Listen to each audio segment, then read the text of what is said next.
Agora, ainda falando dos Estados Unidos, né, mas agora falando sobre uma notícia que saiu, inclusive, né, nessa sexta-feira, professor, de que as estatais chinesas poderiam acabar saindo do mercado americano, tirando a listagens, inclusive, das ADRs. Isso seria mais um capítulo, né, nessa tensão histórica já entre China e Estados Unidos nas questões comerciais e geopolíticas.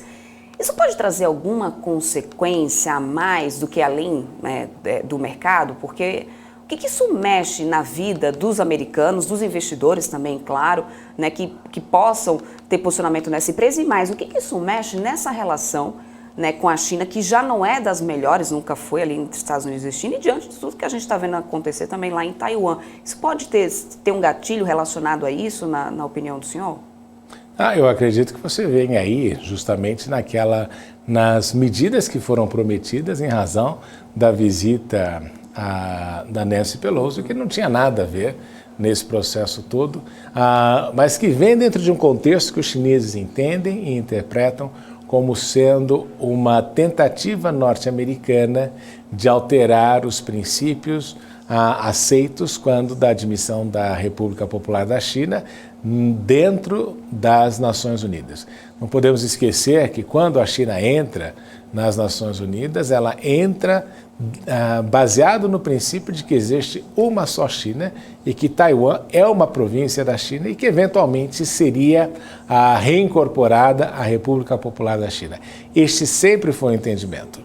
Só que os Estados Unidos adotaram aí uma posição ambígua, ou seja, reconhece a China, mantém laços não oficiais com Taiwan e ainda afirma que vai ser o garante e o protetor de Taiwan em algum caso de intervenção chinesa ou alguma atuação militar da China.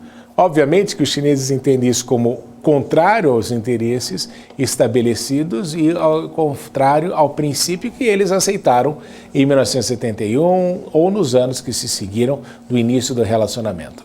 Quando Nancy Pelosi foi para lá, ela levou aí a representação quase a uma visita oficial. E ela mesma disse que era uma visita oficial e o compromisso era de que as visitas não teriam esta natureza oficial.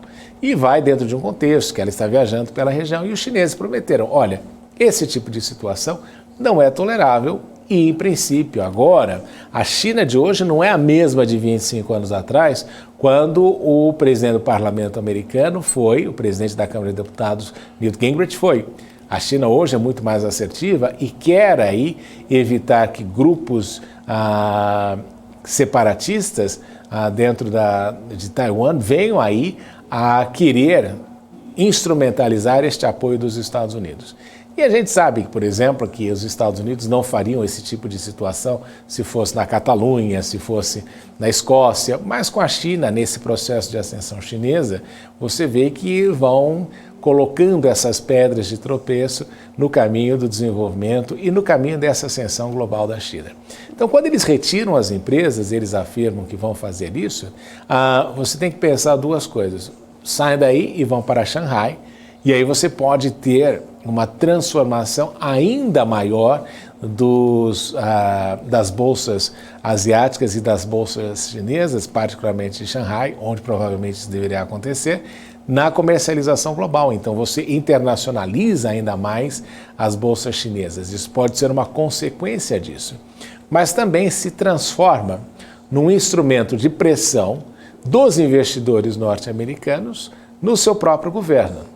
Então, entenda assim, quando o investidor norte-americano sente que ele pode perder ali recursos em razão das ações tomadas pelos agentes políticos, obviamente que virá uma pressão para que este tipo de situação não aconteça mais e haja uma modificação efetiva no comportamento.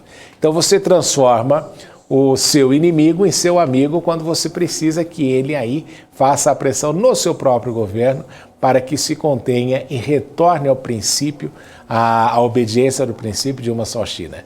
Então nós temos que observar, em primeiro lugar, o quanto isso fortalece de fato as bolsas chinesas, né, se houver essa situação de transferência, e em segundo lugar, o quanto isso vai implicar num aumento de pressão dos investidores norte-americanos com relação ao governo americano no seu relacionamento com a China.